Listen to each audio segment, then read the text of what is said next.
Number 1.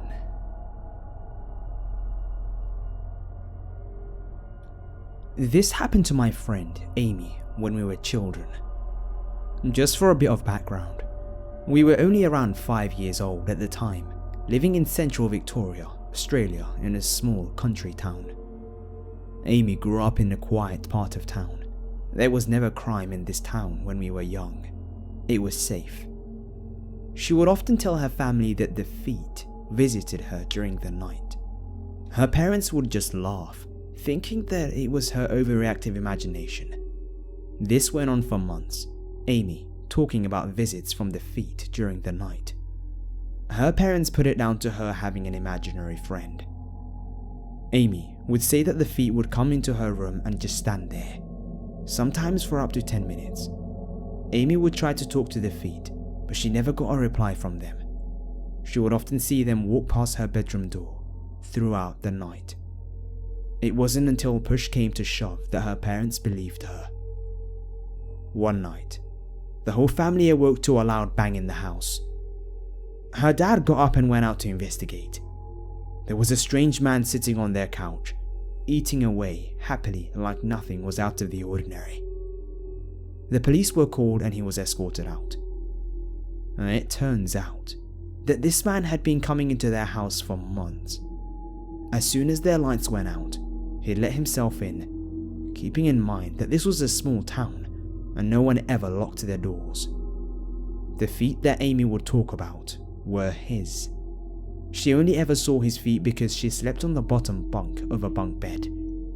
From where she would lie, she could never see above his waist. The loud bang that alerted the parents of their visitor was because Amy's mum had left the dishwasher door open. He had gotten so used to navigating around their house in the dark that he tripped over it because it was normally closed. Amy and I are now 25, and this story still creeps me out. Number 2. So this story is about my mother. It was about 21 years ago when my mother was pregnant with a beautiful child, me. She was invited to her friend's bridal shower in a really small town outside of where we lived. Mind you, we're from Kentucky, so when you travel in between small towns, you take the creepy back roads. She said when she left it was about 11 PM. She was driving in her old Nissan Sentra on a road that everyone calls Death Lane because so many crashes occur here. People like to speed around the hairpin turns like idiots. She was about halfway home when this truck kept riding her ass.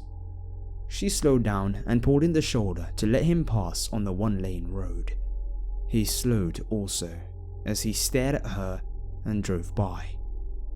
A little creeped out, she shrugged and just kept driving. About a mile down the road, she came upon the man with his truck parked horizontally in the road. My mother stopped her ways back, wondering what was up. Then, she saw the man getting out of the truck, and in his hand was what seemed like a knife.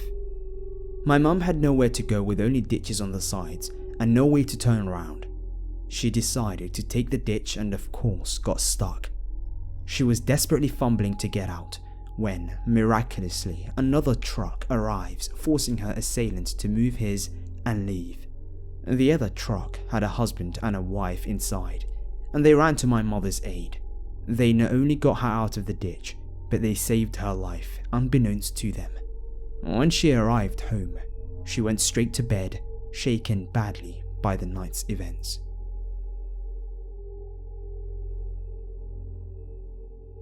Number 3.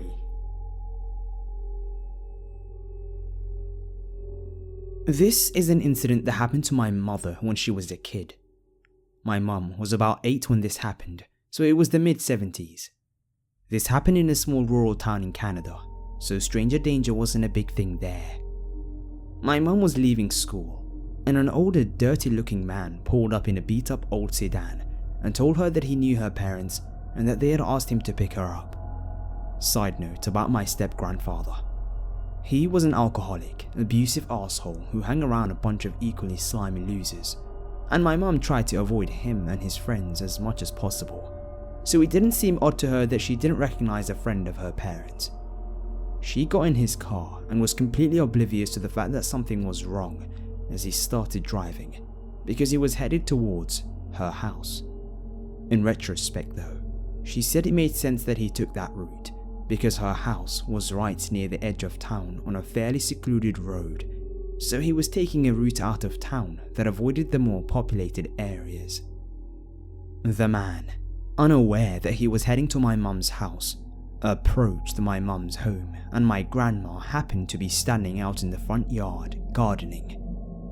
My mum piped up, assuming that he was about to pull up in front of the house and let her out, and said thank you. Remember, she hadn't said a word up to that point. She was a very quiet kid.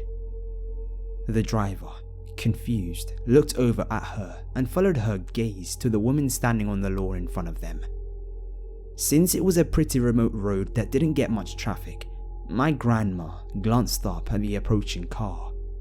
She saw my mum in the car and met eyes with the driver. Knowing that he'd been seen by my grandmother and could be fairly easily identified, he decided it was not worth it. He stopped the car and let my little mum out and sped off out of town. My mum remembers my grandmother collapsing on the lawn in a fit of tears, freaking out, and my mother being completely oblivious to the very real danger she'd just been in. Thank goodness my grandmother liked gardening. Number 4. Okay, obligatory backstory. I live in a tiny town in northern Kentucky. When I say tiny, I mean microscopic. Nice neighborhood, if a little stereotypically southern. Low crime rate, and everyone knows everyone. Lots of fundamentalists, lots of pickup trucks. Not my particular cup of tea as an adult, but on the whole, it seemed like a very safe place to grow up. The city is so small, you can get from one end to the other end in about 20 minutes on foot. Big football town, not much else to do really. The biggest points of interest are the church, the football field, and the Kroger. This happened to me when I was 16 years old. It was a typical Friday night, and I was at home watching stuff and hanging out with my kid brother, who was 9 at the time. We recently had new neighbors move in next door, and their kid, Austin, was his age. They became best friends pretty much immediately. There's always a football game on Friday nights in season, and the entire town is there. Lots of my friends, and his friends too. I wasn't partial to the games. Once I had seen one, I had seen them all. I would still occasionally walk down to the field and meet up with buddies to do something after, but that's about the extent of it. My phone rings, and my brother gets it first. I'm quite sure we were playing a video game of some kind, and around this time, I'm fairly sure it was Smash Bros. Melee on the old GameCube. He was intimidatingly good for his age, and we had a nice sibling rivalry going. He always played with Roy, and I with Marth. These matches were absolute nail biters. He hangs up and tells me Austin is at the game with his folks, and can we please go down and get him? I didn't want to be down there in a huge crowd of sweaty rednecks and told him so. But Jen, his mum says he can't walk home without us. He wants to go home and hang out, and we can do a 3-person tournament. Come on, Jen. Please. Fuck it. Fine, okay, let's go. It's a 10-minute walk maximum, and at least we wouldn't have to stay. We'll go down, and we're grabbing Austin. We're noping it back to here to play some Melee. We head up our dead-end street, hang a left and start down the main road. The sports complex is on this road, and it's just at the bottom of a hill. It was about twilight, and from at the top of the hill, we could already hear the marching band and the cheering. I didn't see many folks around, but nothing looked unusual. I really didn't expect to see anyone. Pretty much everyone was down at the game. Looking ahead, I could see parked cars lining the street, with the bulk of them right by the turnoff to the sports complex. He's doing the typical kid brother things as we walked. Hey Jen, did you know owls can turn their heads almost completely around? Hey Jen, me and Austin had a shoe throwing contest and my shoe went so far I almost couldn't see it anymore. Hey Jen, look at this flower, it's awesome. At about the halfway mark, I see a gold SUV pull up across the street, just opposite where we were walking. It sits for about 10, maybe 15 seconds, and then a man gets out, just as we were passing by, so that he's behind us. Older guy, maybe mid-40s. In retrospect, he screamed, "Creeper." Weasel face, tall and wiry. Weird fucking smile. At the time, however, I didn't think twice. Of course, just a guy going to the game, probably meeting up with his family. Brother on my left, me on the right, we keep walking normally. After about 30 seconds or so, I hear shuffling. I turn around out of reflex, just to glance at what's going on. This guy is gaining on us. Okay, no big deal. He's probably trying not to miss anything. He'll probably walk right on past. I would have loved to keep a brisker pace myself, but I had the kid brother in tow, and his 9-year-old legs just can't handle speed walking. We keep walking as usual, but now I have made a mental note. A little more time goes by, maybe a minute, and I start thinking, wonder why he hasn't breezed on by us. The guy sure looks like he was in a hurry, so I turn around again. This man is right behind us, and I mean close enough for me to see the creepiest smile I've ever seen on the face of a person. Only he wasn't behind us per se. He was directly behind my brother, and when I happened to glance back, he had his arms out in front of him. He was reaching for my brother and almost had a hold of his upper right arm. I caught this motherfucker nearly in mid-snatch. I reached out my left hand and put it around my brother's back. Probably 5 seconds went by, but it felt like a lot longer than that. After I had an arm barrier, I do a quick scan of the street. There is no one else around, no witnesses, no help. I'm only 16. This guy's a lot bigger than me. What the fuck am I gonna do? I lean down and say, as quietly and calmly as I can, "Come on, Ross, let's get there. I bet I can go faster than you." I start to speed walk, and so does my brother. I have my arm on his back and I'm half pushing him, rushing him along as fast as he can walk. I can see the sports complex and it's just down the hill. We are about a minute or so away at most. After about another 30 seconds or so, I'm not quite sure, but the whole thing seemed to go by in slow motion, and I turn around again. The guy is speed walking too. He's matching our pace to keep right behind my brother, and he's gaining again. Now, I really start to panic. He is really after us, and there is no other explanation. I don't know him, and I almost just caught him grabbing the kid. Now, he's almost in grabbing distance again. He's picking up speed and he's fucking smiling. Well, sneering. It was a predatory look. I turn back around, and I see that we are so close to the stadium. So fucking close. If we can just get down there a little more. The property opens up, and there will be people everywhere. I have to get down to all those people, right now. I try to sound calm, but I'm sure I didn't at this point. "Let's run, Ross. Come on, I'll race you." And we take off running. I'm looking more at him than what's ahead of me. I'm trying to keep him in my sight the entire time. He thinks it's a game. He smiled and started running his little heart out. I remember feeling a tiny speck of relief. Oh good, he doesn't know he's about to get raped and murdered. And he's pretty fast. He's in it to win it. I see the entrance to the stadium, and I think we gotta be home free by now. I turn around, and this fucking guy is running after us. It was one of the scariest moments of my life.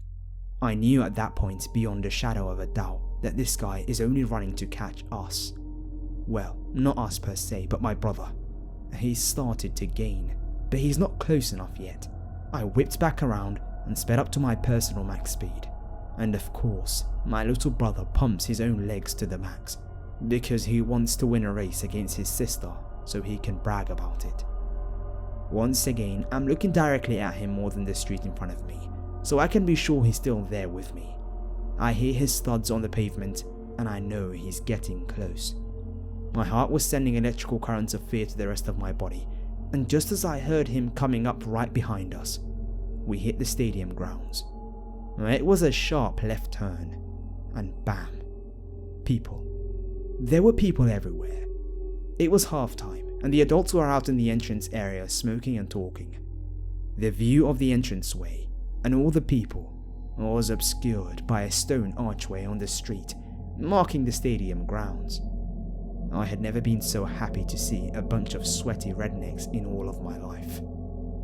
The guy came right behind, and the second he turned the corner after us and saw all the people, he panicked. I could see the surprise and fear in his eyes. I had turned around at that moment to see where he was, and I looked right at him and locked eyes with him in this beautiful moment. He looked around at everyone, looked at me, looked at my brother, and walked away, back the way we had all come. Ross was out of breath, but still nudged me to go and call Austin. I said, "Give me just a second." I peeked around the stone archway and watched this guy walk, not run, but walk, back up the street. I stood there and watched him walk all the way back up the hill, walk across the street, get back into his SUV, and drive away. I think that's when it fully hit me, of the very real situation we were just in, and the very real danger. That fucking guy was there to get us. Well, not me, but my brother. What's more, he probably would have got us, had we not made it to the stadium. The crowd spooked him, and most likely, that's what saved my brother's life. We found Austin, but I made the whole gang wait until the game was over, and caught a ride with his folks. No burden on them, we lived right next door. I was shaken up for the rest of the night and for a couple of days after. This kind of town is the last place in the world where you have thoughts about being snatched in. I also have never told anyone. I never told my parents. I never told my brother. He's almost 20 years old now and could probably handle it, but I just never saw a reason to give him a complex about something that happened years ago. I also never told the police, and I have no idea what happened to the gold SUV guy. I don't know if he lived around here or far away. I don't know if he's been caught, went to jail, or if he's still out there somewhere. I do know for certain though, that he was there to kidnap my brother that day. I don't know what kind of fucked up plans he had for him, but then again, I don't care to dwell on it. I don't know if I did the right thing or the wrong thing, or just how close my brother came to whatever the fuck SUV guy had in the works, but I don't care to dwell on that either. I can tell you, however, that there was once a time in my life in which I meaningfully uttered the phrase, "Thank fuck for sweaty rednecks." Number 5. This is a long time ago, late 90s. When I was 19, I moved from Oregon to Florida to be with my boyfriend at the time. I was thinking white sand beaches and Mickey Mouse, but instead got the swamp, bugs and dirt roads. It was a huge shock to the system. We lived in this stinky little town called Hawthorne, just outside of Gainesville. Very small, 1 stoplight and 4 stores. Dollar General, Steve's Market, Eckerd's Pharmacy and Sony's BBQ. Anyway, I got a job at the now defunct Eckerd's in the middle of town. It was next to the grocery store, so everyone shopped there. After about 3 months or so working there, I walked in to start my shift one day, when the manager pulled me into his office.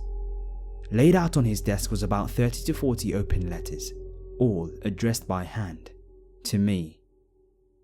"Do you know this person?" my manager asked. "No, I don't." "Read one." So I picked the cheerful yellow one. Inside were 2 handwritten letters and a magazine cut out of a woman with long blonde hair, just like me. As the Eckerd manager watched on, I read the letter. I skipped around a lot of the confusion, desperately trying to find out why I'm in this room. From what I read, it was mostly someone imagining what spending time with me would be like. A lot of it was sexual in nature. There were descriptions and comments about my hair, washing it, smelling it, and something about the moonlight. A few sentences were highlighted. Others were underlined. My first thought was, am I getting fired? "Do you know this David Elrod?" I said yes, I think so. The tall, lanky guy with thick glasses and frizzy dark blonde hair. The regular who comes in a couple of times a week and picks up a Diet Coke and medication for his mum. Late 20s and obviously socially or mentally challenged. On rare occasions, he would make small talk as I rang up his soda. Once or twice, he would linger at my register or stare at me, but I figured he was just trying to adjust his eyes or just had poor social cues. Harmless compared to some of the other people I had met in Florida, so I didn't pay him any mind. Until that day in the Eckerd's office. I knew he wrote the letters because of a strange encounter 2 weeks earlier. While working, he came up behind me and caressed my hair. I had to remove it from his hands and he apologized. Weird. No harm. I went back to work. After telling my manager this, he informed me that the customer was going to be banned from the store and I was being sent home while they work out the details. What details? Confused, I walked out of the store and drove home. Strange. 2 hours after I got home from my non-shift at work, there is a knock on my door. I look out the window and see what resembles a SWAT team. What the hell is going on? I saw men in tactical gear with large weapons, 2 men dressed in suits and several uniformed cops. And in what seemed like slow motion at the time, I opened the door. A female officer holds up a few oddly familiar letters. Can we come in and talk to you about these? Realizing everyone in town has read the letters, I wanted to pass the fuck out. I don't even know the guy. We have a seat on my couch and she begins to speak. Out of the corner of my eye, I see my boyfriend shooting me dirty looks from the bedroom. The female officer mentions getting the letters from Eckerd's and attempting to issue a trespassing notice. They wanted to speak to him directly, she says, because her whole department is aware of David. The officers confronted him at his residence and attempted to evoke the trespassing notice from Eckerd's store. Apparently, he was not happy about this. He insisted for over 45 minutes how this was all a big mistake and I wanted to talk to him. He was so combative and persistent, they decided to pursue stalking charges. Stalking charges? She continues. You need to be aware, young lady, that David killed and partially dismembered his mother when he was 12 years old. He was released from a juvenile psychiatric facility less than 4 years ago. We found disturbing materials at his home. She continued. We believe he's been stalking you. My mind went wandering. David was arrested the next day for stalking after he was found in the Eckerd's parking lot, but the last official word was that he went back to the psychiatric hospital, at least temporarily. I didn't have the chance to read the letters in full before they were entered into some vault of evidence, nor did they explain what they found at his house, so I never had the complete picture of what was happening. I could only imagine what a crazy person would be thinking.